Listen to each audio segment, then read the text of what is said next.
Hello students, आपके सामने एक क्वेश्चन है। The number of point of intersection of, आपको ये दो कर्व दे रखे हैं और ये दोनों कर्व कितने पॉइंट्स पे इंटरसेक्ट कर रहे हैं आपको बताना है। तो हमारे लिए सिंपल आसान तरीका ये होता है कि हम इनको इक्वेशन बनाने के बजाय हम सीधे इनका जो भी दे रखा है इसके बेसिस पे इन कर्व को ग्राफ पे प्लॉट कर दें। तो सबसे पहले आपको ये पता होना चाहिए कि एक सर्कल की इक्वेशन है और इस सर्कल का जो सेंटर है वो सेंटर आपको दे रखा है 4+3 आयोटा ये, और इसको कहते हैं सर्कल का रेडियस, ये याद रखें आप। तो आपको सेंटर मिल गया है और रेडियस मिल गया। तो हमारे पास सामने एक कर्व है, सॉरी ग्राफ है। इस ग्राफ में ज़रा इसको प्लॉट करके देखते हैं। तो 4+3 आयोटा का मतलब है 4,3। तो ये तो हो गया 1 2 3 4, ये पॉइंट मिल गया, और 1 2 3 ये हमारे पास पॉइंट मिल गया। तो प्रॉपरली अगर मैं इसको ड्रॉ करके दिखाऊं आपको, तो ये रहा हमारे पास, ठीक है। तो ये रहा सेंटर। अब इसमें ये कहा था कि रेडियस हमारे पास कितना है, 2 है। तो इसका मतलब है ये सर्कल यहाँ तक जाएगा, और 1 2 यहाँ पर ये यहाँ तक जाएगा, ठीक है। इसी तरीके से ये यहाँ तक जाएगा, ऐसे ही ऊपर ये यहाँ तक जाएगा। तो मैंने ये आपको थोड़ा सा स्केल की मदद से बता दे रहा हूँ कि ये सर्कल जो है मैं कैसे ड्रॉ करने वाला हूँ, थोड़ा सा आसान रहेगा समझने में आपको। तो सेंटर मिल गया, रेडियस हमारे पास 2 है। अब मैं अगर ये सर्कल ड्रॉ करता हूँ, तो जैसे मैं ये सर्कल ड्रॉ कर रहा हूँ आप देखेंगे ज़रा, ये तो ये जो सर्कल ड्रॉ कर रहा हूँ मैं, ये रहा वो सर्कल जिस सर्कल के बारे में बात की जा रही है। ठीक हो गया।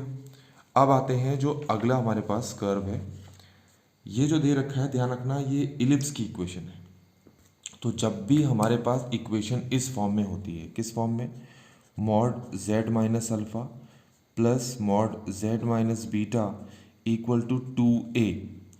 तो इसमें अल्फ़ा और बीटा तो हो जाते हैं फोकस, और 2a, इसमें जो ये a वाला हिस्सा है ये हो जाता है length of the semi major axis, ठीक है।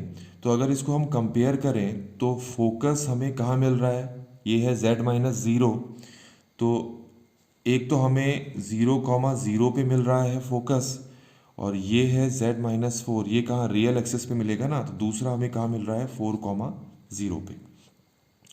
इसको अगर इससे कंपेयर करें तो हमें पता लगता है कि जो हमारा a है वो कितना आ रहा है, वो 3 आ रहा है। अब इसके बेसिस पर हमें चेक करना पड़ेगा कि ये सारे पॉइंट्स कहाँ हैं। ये वाला पॉइंट तो ये रहा, ये क्लियर हो गया होगा आपको। ये वाला है 1 2 3 4, ये वाला यहाँ पर है। तो ये तो हो गए फोकस। अब इन दोनों फोकस के जो बीचों बीच वाला पॉइंट होता है ये, इसको कहेंगे सेंटर ऑफ द इलिप्स। ये भी समझ में आ गया होगा। तो इलिप्स का हमें सेंटर पता चल गया है। अच्छा, सेंटर से 3 यूनिट की दूरी तक होता है length of the semi major axis. तो यहाँ से 3 यूनिट्स की दूरी पर, ये हो गया 1, ये हो गया 2, ये हो गया 3। तो इसका मतलब है इलिप्स का जो वर्टेक्स है वो यहाँ तक जाएगा, ऐसे ही 1 2 3 यहाँ तक जाएगा। तो अब इसकी मदद से, ये जितने भी हमारे पास डेटा हैं इसकी मदद से अगर मैं इलिप्स को यहाँ पर ड्रॉ करता हूँ, तो आप देखें वो इलिप्स हमारे पास किस तरीके से बनेगा।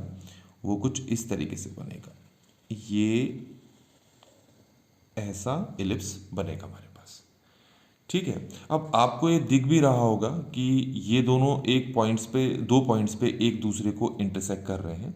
तो आप चाहें तो यहाँ से length of the minor axis भी निकाल सकते हैं, सेमी माइनर एक्सिस भी निकाल सकते हैं। वो आपको पता ही है कि फॉर्मूला हमारे पास होता है AE² equal to A² minus B² होता है। AE निकालना है तो आपको पता है कि दोनों जो फोकस है उनके बीच के डिस्टेंस को 2AE बोलते हैं, और ये पूरा का पूरा डिस्टेंस हमारे पास 4 है। तो इससे AE हमें यहाँ पर 2 मिल जाता है। AE की वैल्यू अगर मैं 2 पुट करूँ तो 2 का स्क्वायर 4 हो जाता है, 4 इक्वल टू ये 3 पुट करूँ, 3 का स्क्वायर हो जाता है 9, और ये हो जाता है हमारे पास -B²। अगर हम सॉल्व करते हैं तो b की वैल्यू यहाँ से √5 आती है, जो कि अप्रॉक्सीमेटली 2.23 है।